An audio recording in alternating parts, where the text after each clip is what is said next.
I thank Mr. Bishop, and I thank the Board of Directors for inviting me to speak here. And I think what we all need to do is all about smart justice if we want to make our communities safer places to live, help offenders, promote public safety, and protect victims and victims' rights.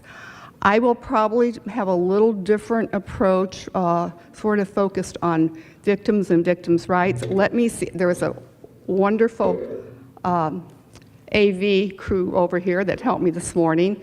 So let me see, do I have a remote? Oh, okay. So I'm calling this Victims as Partners with Smart Justice to find positive solutions. Okay, let's try this. Ta-da! And what I'm going to focus on are five points. One, I'm going to tell you a little bit about Peyton's story because it truly inspires me every day to get out of bed and to do something positive. And all of us know, probably, today's the one day we have, so we need to make it count. And life is broken down into, serious things, inconvenient. I lost my house to Hurricane Ivan, gone. That was inconvenient. Other families lost their homes, but they had children and no place else to live. Our lives are about attitude in how we embrace things, how we handle things, how we handle adversity. And then there are the deal breakers, the lifetime deal breakers. Peyton's murder was a lifetime deal breaker. But I knew I had to get out of bed and figure it out from there. So when you get really stressed about things, try to put them into, inconvenience, serious, holy cow, deal breakers. I was hit by a truck walking 5 years ago and broke my back. That ranked up there with holy cow. Okay, the aneurysm, inconvenient. And I want to tell you why, because I did research, and everything that all of us do in this room, our research is important. I did my research. I selected the physicians. I knew I had a crackerjack team of not only surgeons, but other medical staff, neurologists, neurological anesthesiologists. So when I went in there and I was on the OR, when you have a brain surgery, they can't give you anything, a cocktail to sort of make you happy. You go in fully aware. Thank goodness, because I said, okay, we have to have a conversation. See my hair? You guys are skilled, I know you are. Work around it. Don't shave it off. And when I came out of surgery, they're like, well, how did we do? And I'm like, I'm going to recommend you all anytime. And then my most important question, when they released me and gave me all these medical instructions, I'm like, okay, now when can I have a glass of champagne? And so I did. 3 weeks later, when the staples were all removed, had all my friends over, had that glass of champagne, and said, okay, it's time to get on with life again. And here I am. So we're going to talk about Peyton, and then I'm going to talk about the Interstate Compact, and that's my primary focus. And the reason I'm talking about that, because I think it's a great way for us to look at smart justice solutions to help offenders rehabilitate in positive ways. Victim-offender dialogue, Florida doesn't have it. I was just with a great group of folks yesterday in Tampa at the APPA that I know and I work with.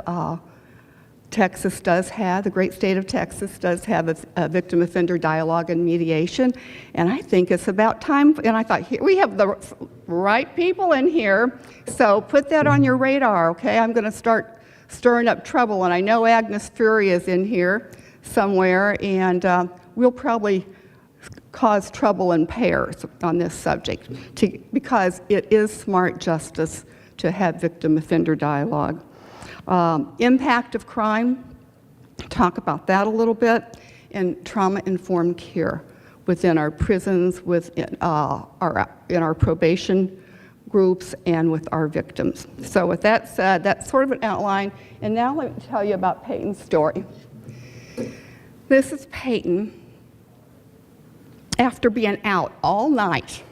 Can you imagine? Remember the day when we all looked like that after being out all night? It was Parents' Weekend, and she went to school in the College of Charleston in Charleston, South Carolina, and we were there, and the sorority sisters, after all the parents went home, they stayed together, and then the picture man came at 7 that morning to take photos. But I think that photo represents who Peyton really was. It captures her outward beauty, but if you look closely at her eyes, you see her inner soul. And she was all about giving back to the community. She did alcohol and substance abuse work on her college campus. She worked with socioeconomic deprived children. She adopted a family of 5 kids for 3 years while she was in school, and loved those kids and called me all the time about what she was learning from them and how they needed help in life. So my mission over the next year is trying to find those children. I have another slide that has pictures with 3 of them on there. Franco, Isabella, and I can't remember their other names. She volunteered at a nursing home and worked with Alzheimer's patients doing music therapy.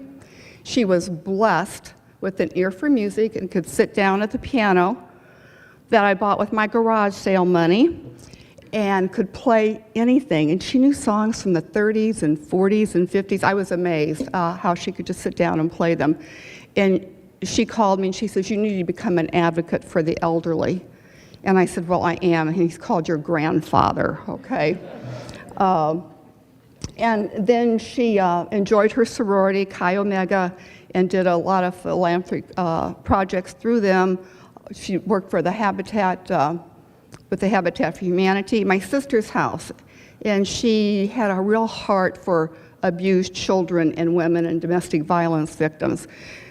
So Peyton's life was all about giving back. So had I been murdered, she would be standing before you right now, talking to you and doing exactly what I'm doing. And what happened, an offender was released. He was 23, her same age. She had just moved to Denver, Colorado. She graduated from college, moved to Denver, Colorado to go to graduate school. And about that same time, an offender who was serving 20 years in Maryland was released after 22 months. Amazing. I'm like, and where's the common sense? Nobody believed me. When I went to my legislators, I lived in Fort Walton at that time. Everybody thought I was crazier than I am now. And I said, no, true story. He was given a bus ticket to go travel across country, violent crimes. The judge who released him did not look at his disciplinary record while incarcerated, which was also violent and a lot of trouble, but he was released, given a bus ticket, and took the Greyhound from Maryland, from Baltimore to Denver. No one knew he was there in Denver. He went into a halfway house that I thought they advertised as voluntary. Well, they're not. Offenders are sent there as a condition. And after 4 months there, he was offended a counselor, offended a resident. Law enforcement was not called. They just said, we're going to send you back to Maryland where you're going to be revoked. Here's your bus ticket. He went into Peyton's apartment. She had just interviewed with the Cystic Fibrosis Foundation. Again, that's all, she loved to volunteer, and even though she was going to graduate school, that was on her radar. And she interviewed with them, came back at 11:30 to let out her Charleston debutante, Maggie, who was a Springer Spaniel, and there she met her murderer. And he sexually tortured her, abused her, very brutal, left, went back to the halfway house and picked up a bus ticket and went across country to Maryland. He washed his clothes at Peyton's house to clean them up so he could leave. 3 weeks later, he was caught. But first of all, her, and this is always so important, they called me, the Denver DA called me, who at that time was Bill Ritter, then later governor of Colorado, and they said, we think we have our man. And they told me about him, and I just, sometimes you get a feeling about something. I don't know if any of you do, but I do all the time. And I wasn't convinced that they had the right person. And I told them, I said, I don't want an arrest. I want the right person arrested because I want to feel safe that he's not going to do this to someone else's child. So her case was the first case that was solved by DNA exclusion in 1999. And it was the wrong person. He had taken roommates' clothes from the halfway house over to make it look like a man by the name of Gerald Simpson had committed the crime, but he didn't. They did find him in Baltimore trying to rape a convenience store clerk at knife point. So the two governors, Governor Paris Glendenning, who, by the way, went to school in Florida and became an attorney here in Florida, he and Bill Ritter from Denver, who was then governor, they extradited him in the middle of the night back to Colorado to have a first appearance and be tried and then eventually convicted. Do I think Dante Page, because Peyton was not his first victim, he had quite a record, and the crime that committed on Peyton was so violent, do I think he should be back on the streets? No. Do I think we can rehabilitate him? No. Did I want death for him? I told him I didn't care. Whatever the state wanted to do, they did not, for me, have to execute him.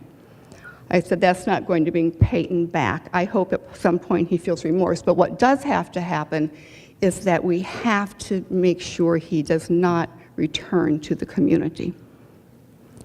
Now, with that said, I don't want someone else who has committed some small crime to go into prison and be incarcerated with Dante or others like him. That is not smart justice. And as we all know, the research has shown that those who are incarcerated come out after particularly a long period, come out and more hardened criminals than when they went in. So we have to be smart about what we do. And so that's Peyton's story. And she was witty. She outsmarted me all the time. See this trip in a yellow slicker? That was in July in the Grand Tetons after she graduated.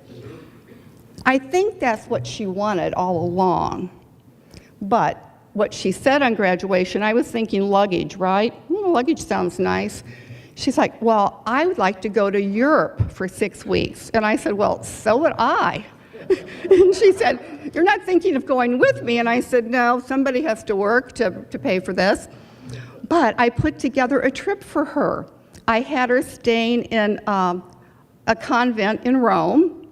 I had her staying at some other hostels, some other religious order accommodations. I had a train ticket for her, so I said I have it all taken care of. And here's your budget. I wish you could have seen her face when she was looking at this. And she said, well, you know what? I could probably always go to Europe. Maybe there's another alternative. And I said, well, have you thought about it? Well, of course she had. She said, I'd like to go on a month-long horse riding survival backpacking trip in the Grand Tetons and really learn how to just be quiet and be with me and think about what's important in life. And of course, that was a real budget trip. So I said, sold, we can do that. And anyway, so there she was on her horse, but she was thrown a few times in July, and look at all that snow coming down around her. But it was the trip of her life. And she was, I miss her. I miss her every day of my life, and I never thought I could be here smiling and talking about her.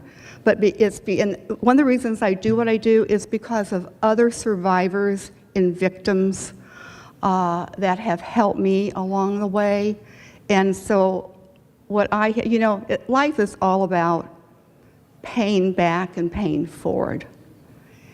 And I'm blessed every day that I'm here. So my mission in life now is to help others so they can stand at some point and talk about their loved ones, talk about their children, whatever, and smile and have good memories and know that they've done something good. And as a result of all the things that Peyton did for me, I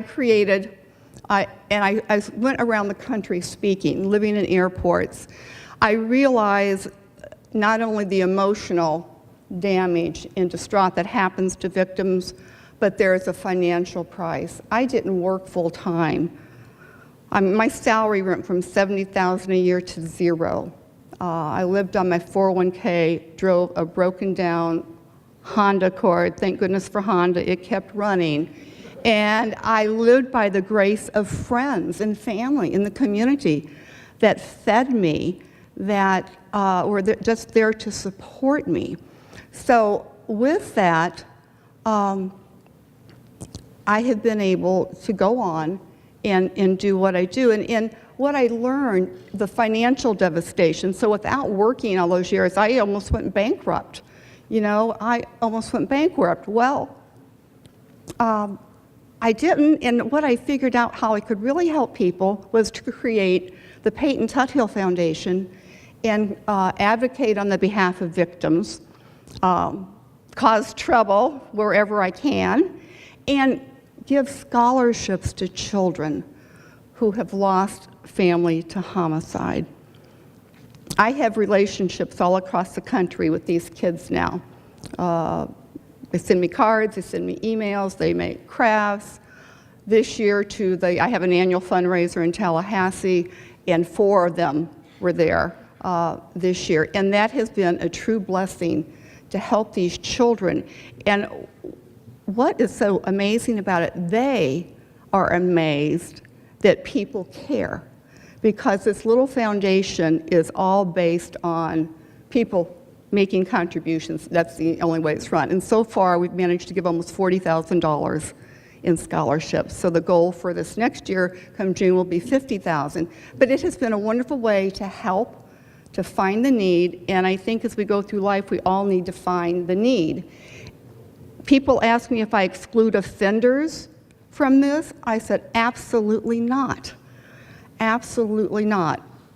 An offender, if an offender comes out of incarcerated or on probation and they have met the criteria of losing a family member, they can apply for a scholarship, because it's all about helping people in need.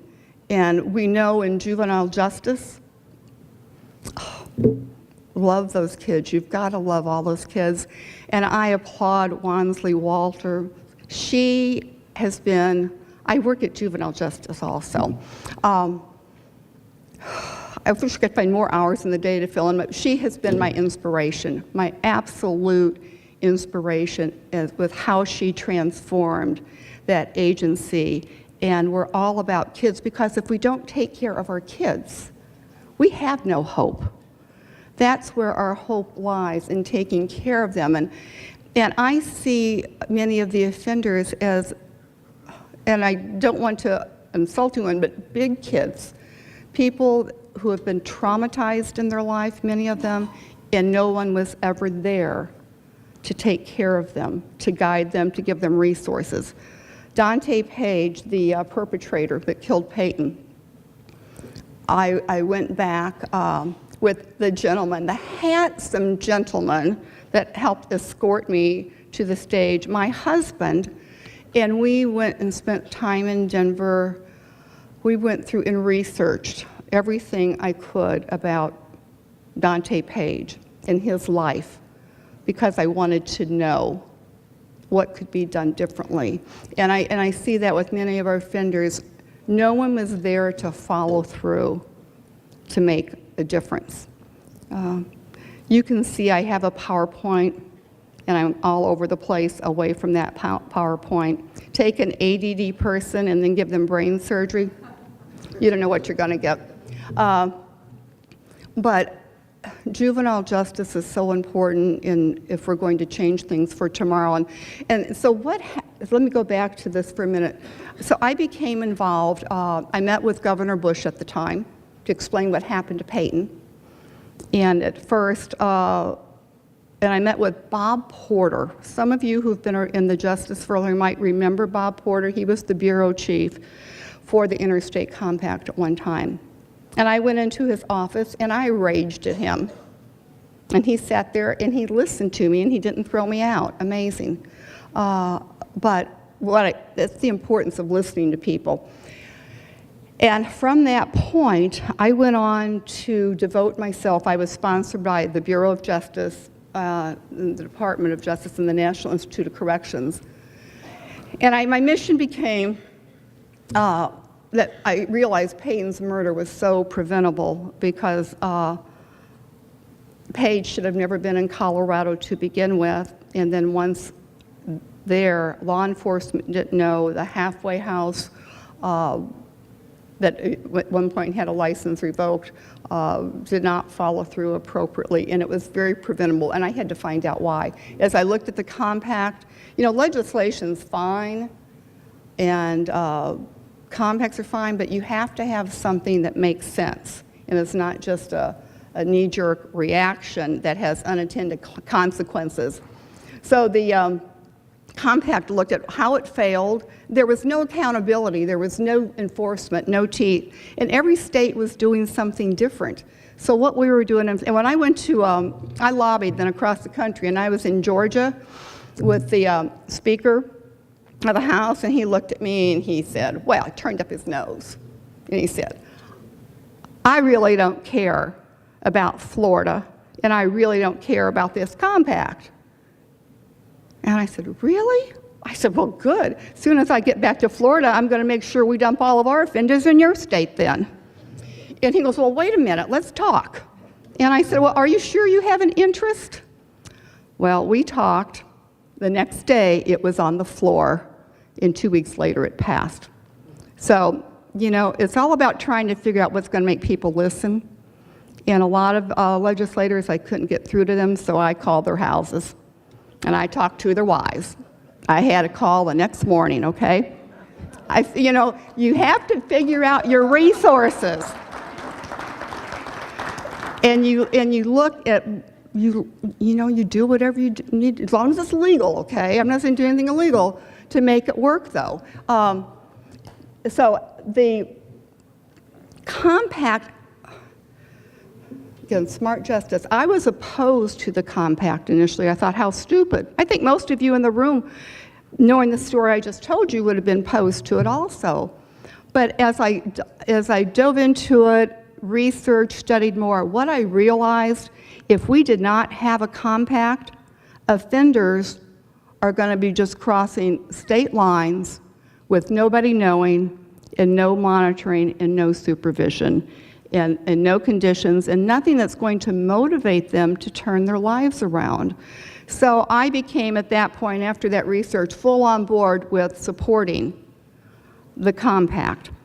And I think we can use it as a tool in smart justice, not to just send offenders and dump them out of our state into another state, but if they have family, if they have opportunities, and we can provide the right supervision to know that they will be have a reasonable certainty that they will be more successful, then it makes sense. But we have to consider all the victims' issues. And I'm proud to say there's a lot to be said for tenacity and persistence. For 10 years, I badgered people around the country and worked on advocating for a national automated victim notification system when it comes to compact offenders, because they're going all over the country. Every state has different laws, and so victims are not assured that they'll have the proper notification. That came on board December 13th. We got it moving last year, and right now we have about 22 states on board. I have a conference call February 2nd to work out details with other states. And the reason that notification is important, and another issue is retaking is important. Florida doesn't, and I want Florida to. I think it'll make it better for offenders. Many states have implemented a fee that goes into an escrow account when an offender wants to transfer. And this fee is used for retaking. And someone said, well, an offender can't pay it. I'm going to tell you, everywhere it's been implemented, family, friends, they've come up with that fee. And maybe it's $300, maybe it's $400, maybe we'd have to look at it and see. But that negates the conversation of saying, well, no, we can't go get them, we don't have the money, our budget's low. That's gone. And states will be more inclined to take and accept, particularly on discretionary cases, someone if they know that if they need to be retaken, that Florida will come and retake them. Again, I think it's just a smart justice basic to look at these things. And I'm sort of talking about things that people don't think about much, but I think we have to explore all of our options if we really want to be smart about how we're helping offenders remain in the community or return to the community.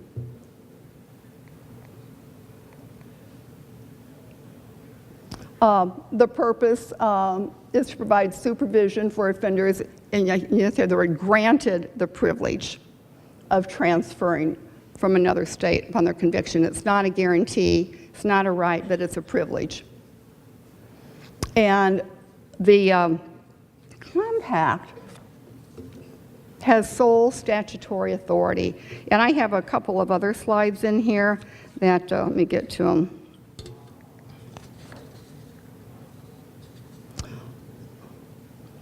I've already talked about the need for change, the no accountability, enforceability. Tracking of offenders was very fragmented. To improve the tracking and supervision. Supervision varied among states. So if we have an offender coming to Florida and we can say, well, we have these special conditions that we would put on our own offenders, your offender's going to have to also abide by those. Then the offender can decide to come or not come. And then there were laws being passed by states which violated the compact, and the infrastructure had been resistant to change. But now that all 50 states are on board with the compact, we're all working under the same set of rules and guidelines. So we can affect the transfers more rapidly, more efficiently. All the paperwork is there, and to make sure that we're all accepting. If Georgia stops accepting Florida cases, and we know they're just doing it because they want to without any good reason, then there is a process, a compliance committee, the National Office Committee, to look at that and get involved and resolve those issues.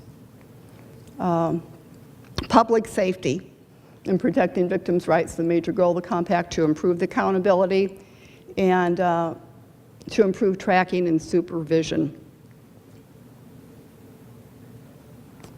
And we standardize the collection of all the data. And now states, the National Office provides states data to look at about their offenders coming into their state and leaving their state, and things are available real time so we can make policy decisions. So this was one of my first bill signings with Governor Bush, and I did the happy dance that day because I knew it was the beginning, and there were just a few more to go. See that map? That was my Bible. It was all colored in blue by that point, states that had enacted. And whenever we do anything, we have to strategize. So states that I knew would be acceptable, amenable to implementing, I went to those states first and called their wives or whomever I had to call or go visit to get them to pass it. Because I knew once we started filling up that map with blue, other states would come on because there was such a resistance to it because nobody wanted to be accountable. And this was in April of 2003, and you can see we had most of the states on board, except up in the Northeast. And then I went to South Carolina and did a bill signing there with Governor Hodges. And then 2005 rolled around, and I did the other happy dance again because we had a compact, all 50 states. And I put this on here about congressional consent. We've gone to a lot of states and done training, with judicial training, because there was confusion about if states had to do it. And because of congressional assent, if there is a difference between state law and this, because this compact, the compact prevails. State councils were set up and empowered. I sit on the state council for the juvenile compact and the adult compact. We have legislative representative, judicial representative, and some other members to help make policy. And that's where things like the fees for offenders, where I'll be asking or requesting to the council to present that and look at that and those types of issues. So it's empowered the state. And then in 2005, I went to Massachusetts and had a bill signing ceremony with Governor Romney, making them the 50th state. And I was in London that summer, and technology is amazing. I was able to harass all the right people across the pond. So every day I was on that email and making phone calls, and Senator Rob O'Leary from Massachusetts was really helpful, as well as the governor's office and people in the governor. So it was passed. I'm going to skip through these. We want smart justice, victim offender dialogue. I need to check my time here too. It makes good sense to allow, Agnes is shaking her head here, victim offender dialogue. And it's victim initiated. Many states have it.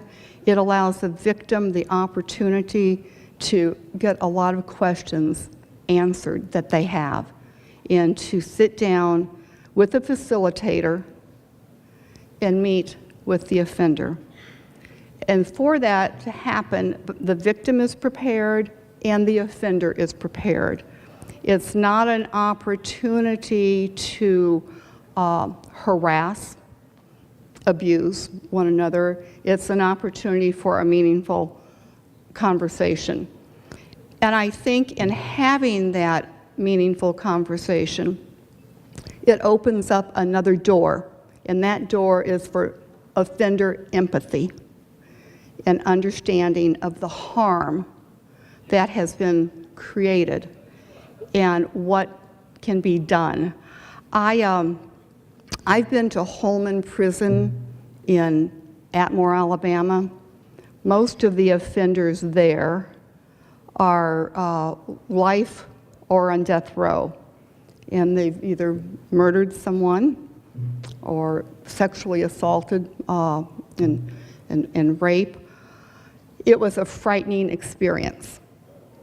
However, I think it was a very worthwhile experience. I've gone to some other prisons, and now, this is shocking to me, I am writing an inmate in Florida who has been in for about 25 years for homicide. And the first letter I received, I was totally in shock, but it was a donation to the foundation. And I didn't cash the check.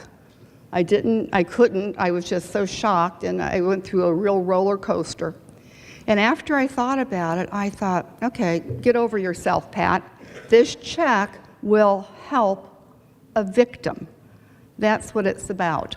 So I put it in the bank account, and finally I wrote the offender a letter.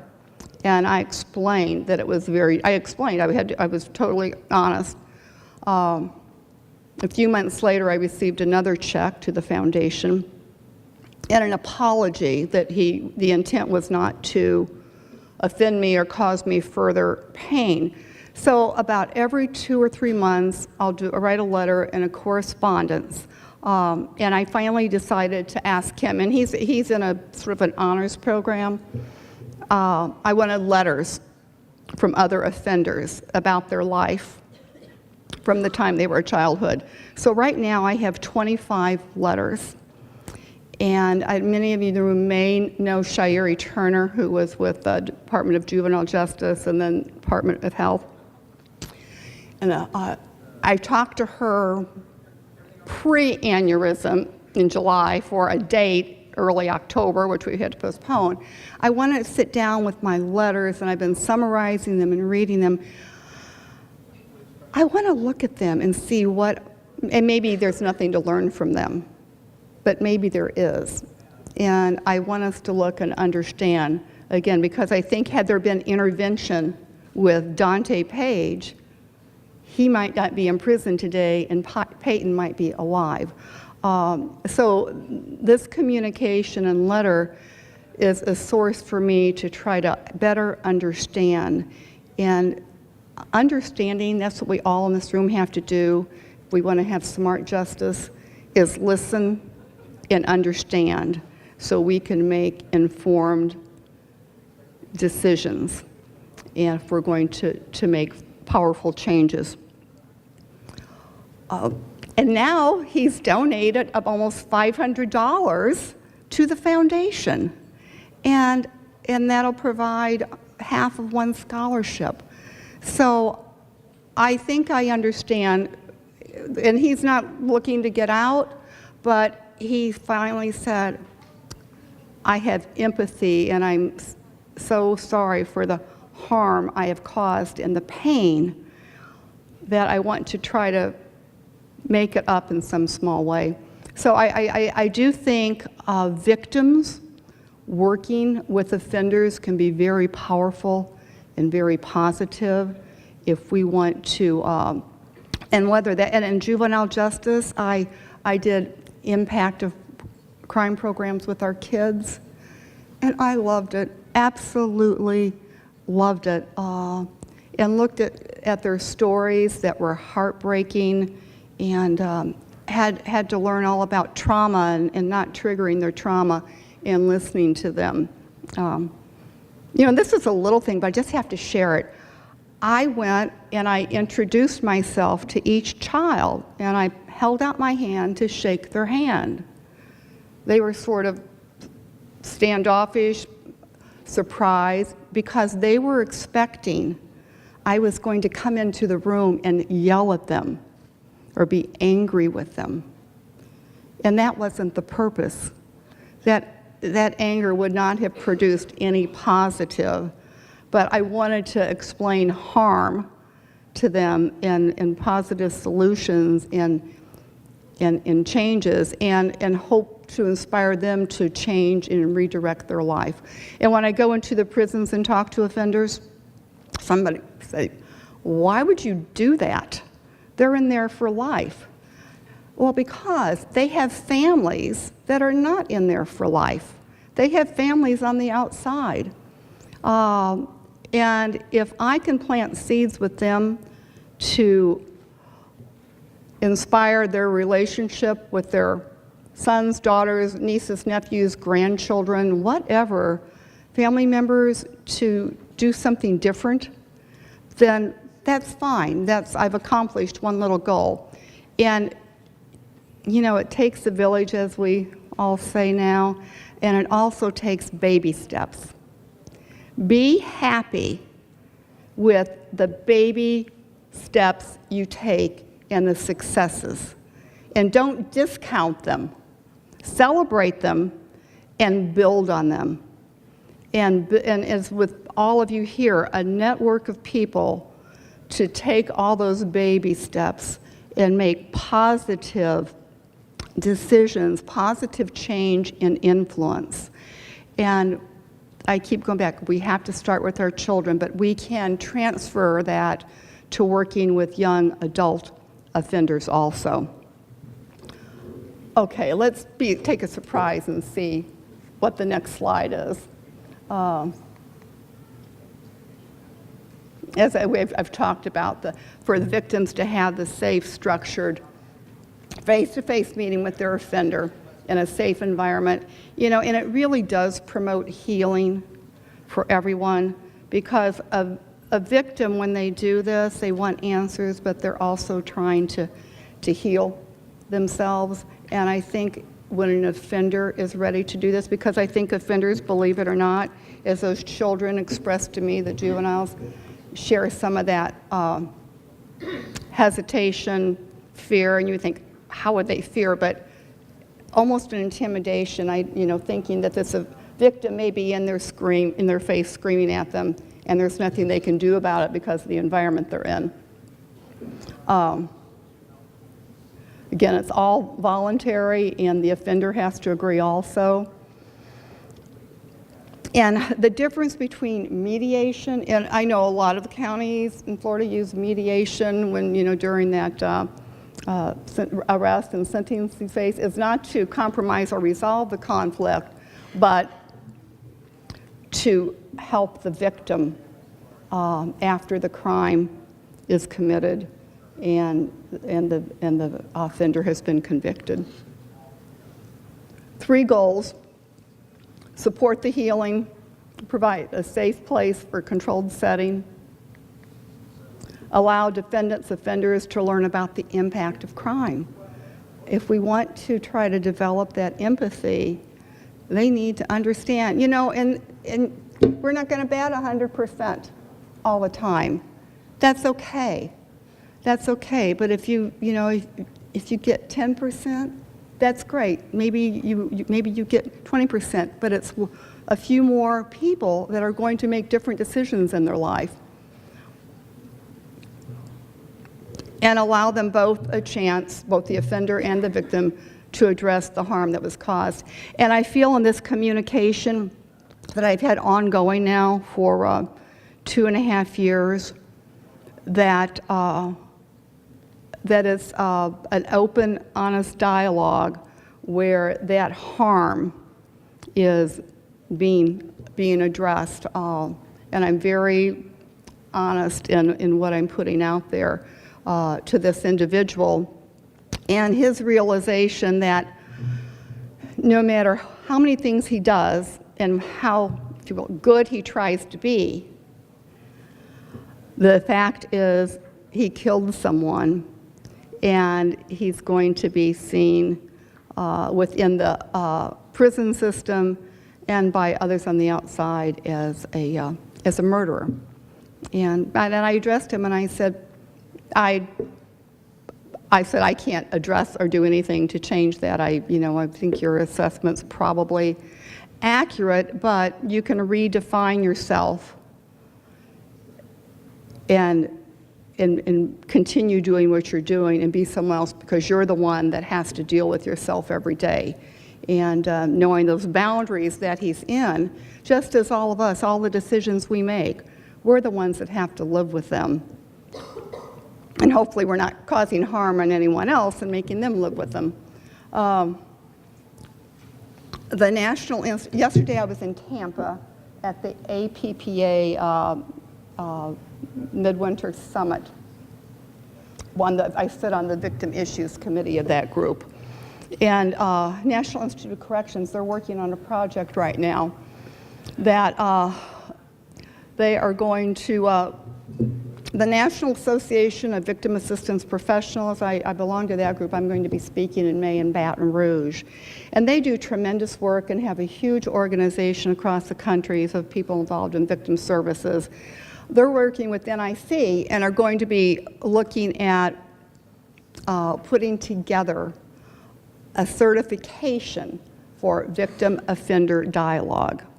And then all states can, in fact, I don't have any handouts just because, and everybody picks up stuff, but my, on one of my contact information, they're at the sign-in desk, registration desk. I have some folders about the foundation and bookmarks. My contact information's in there, or it's in here, or the Alliance can get it for you. But if anyone's interested, I have this, it's not that long, but it's all questions about victim offender dialogue and what we're going to be looking at for almost a national standard and a certification process. And it's pretty straightforward. Let me miss that.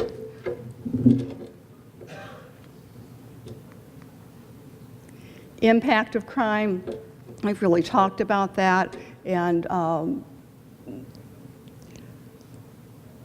it gives a chance to engage offenders for victims to tell their story.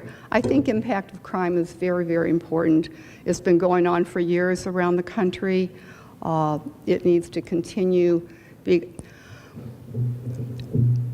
One of the most important things we can do is to engage victims in the criminal justice system and partner with them.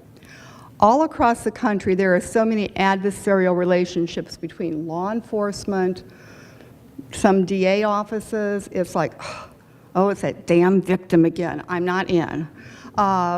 People get worn down and victims want answers and there may not be answers. Figuring out a way to make that a positive working relationship. I was lucky because I had people that would listen to me, they would take my questions, or they would let me know, we're not going to have any information, it's going to be another month. Feel free to call us back then, or we'll contact you. But I feel because of my relationship and establishing a positive relationship, I was able to influence and passage of a new compact that will make our community safer. And I've worked on many other, and the automated victim notification and many other things. So it's important to look at victims as a resource, and they can help with offenders, and they can help with turning conversations around. Please don't look at them as adversaries. And then trauma, and I think there's probably a workshop on trauma. I've sat on a steering committee for the Department of Juvenile Justice and then a statewide steering committee. We have to address trauma in all parts of our society.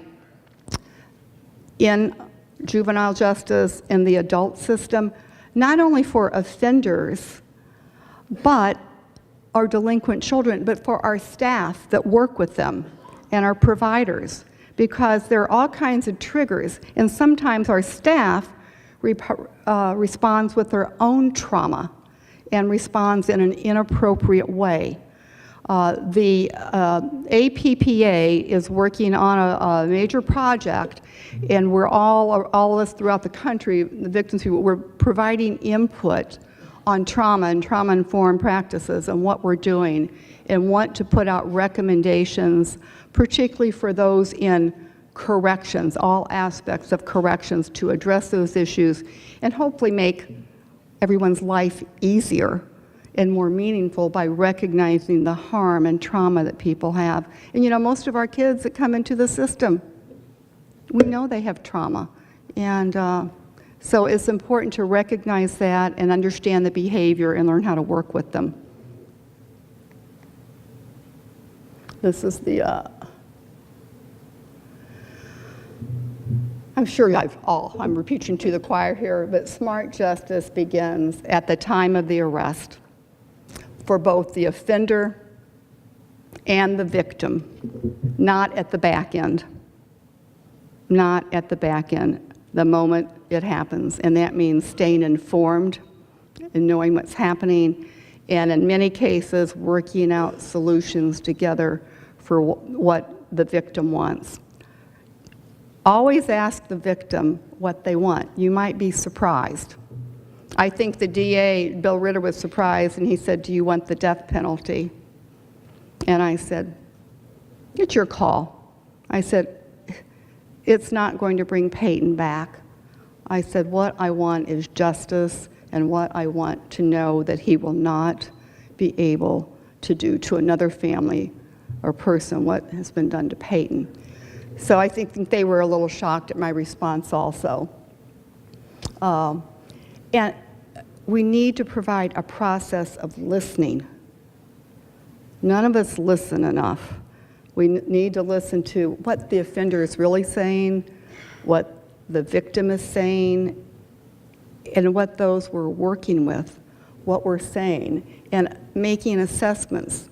We want to make smart decisions.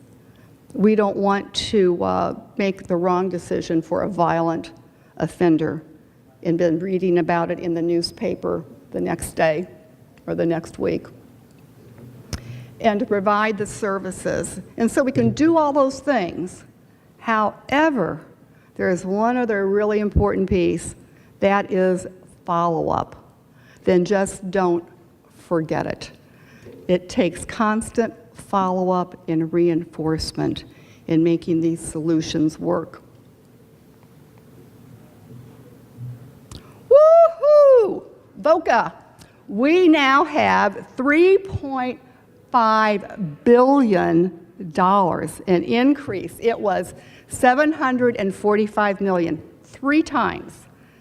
That means money is going to be coming in to all of our states to help victims. And right now in DC, what they're looking at is how to allocate that funding between victims' compensation, victim services, and those for federal prisoners. But this is a tremendous, tremendous asset that we're all going to have and different grants that we can apply for. So look for information coming out on that soon. And Steve Doreen, VOC Administrator, contact Steve. Tell him I sent you. Our children are our hope for a better future. And none of us should ever forget that and do what we can to recognize that and help them.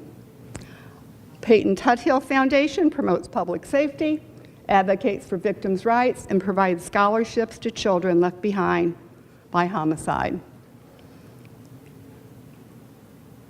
You know, my driving force and philosophy is we can choose to make things, watch things happen, or we can choose to make them happen. And I can tell in this room, it's filled with people who choose to make them happen. So, yeah, you might make a little mistake now and then. You might need to change direction, but that's okay. Don't ever give up.